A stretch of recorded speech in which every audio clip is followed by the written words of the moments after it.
Hello दोस्तों, मैं हूं दिनेश के वोरा। आप सबका स्वागत है न्यूज़ टाइम के अंदर। भारत के अंदर जो एडीआर की रिपोर्ट्स आई हैं वो कहती हैं कि अब चुनाव लड़ना और चुनाव जीतना अब ले दे के सिर्फ रिच लोगों का खेल रह गया है। चुनाव लड़ने में अब गरीब की कोई भी भागीदारी बची नहीं है, एक्सेप्शन को छोड़कर। भारतीय जनता पार्टी के जो कैंडिडेट हैं, ऑन एवरेज 5 करोड़ की दौलत है उनकी। लोकदल के जो लोग हैं, राष्ट्रीय लोकदल के, उनकी तो बहुत ही ज़्यादा छोटी है। बीएसपी के जो लोग हैं, 17 करोड़ की एवरेज दौलत। समाजवादी पार्टी के जो लोग हैं, उनकी एवरेज दौलत 5.5 करोड़ से ज़्यादा। ऑल इंडिया में देखा जाए तो कुल मिला के 5.9 करोड़ जो आपकी दौलत है वो एवरेज दौलत है। जो लोग पार्टी इस टाइम कैंडिडेट जीत भी रहे हैं और लड़ भी रहे हैं। नाम के लिए तो लोकतंत्र है कि हर व्यक्ति के लिए बराबर है,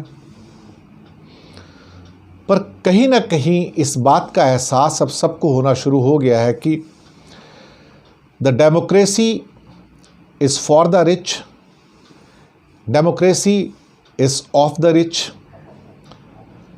और ये जो डेमोक्रेसी है अब सिर्फ रिच और रिच लोगों के लिए है। जो इनइक्वालिटी रिपोर्ट आई थी उसका भी यही कहना है कि भारत के अंदर सिर्फ 100 आदमी, टॉप के 100 जो इंडस्ट्रियलिस्ट हैं, उनके पास पूरे इंडिया की 60% धन संपदा है। जिस देश में 140 करोड़ लोग रहते हों और सिर्फ 100% के पास 60% दौलत हो और बाकी पूरे 140 करोड़ के लिए सिर्फ 40% की दौलत हो, आप खुद समझ लीजिए कि देश तरक्की के रास्ते पर है या देश बर्बादी के रास्ते पर है। फैसला आप खुद कर लीजिए, मुझे कहने की ज़रूरत नहीं है। और ये 140 करोड़ में से जो बॉटम 50% है, मैं बॉटम 50% की बात कर रहा हूँ, उनकी दौलत सिर्फ 5.9% है। 60 में से ये 6% निकाल दो तो 66 है, और जो बाकी ऊपर के 100 निकाल के 50% बचते हैं, उनकी दौलत कुल मिला के लगभग 34% है।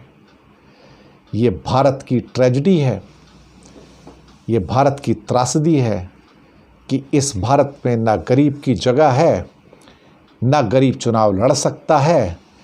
दरअसल इस लोकतंत्र में गरीब की औकात एक 5 किलो अनाज, वो भी तब तक जब तक चुनाव है, एक घटिया सा शौचालय और ले दे के टूटा फूटा घर।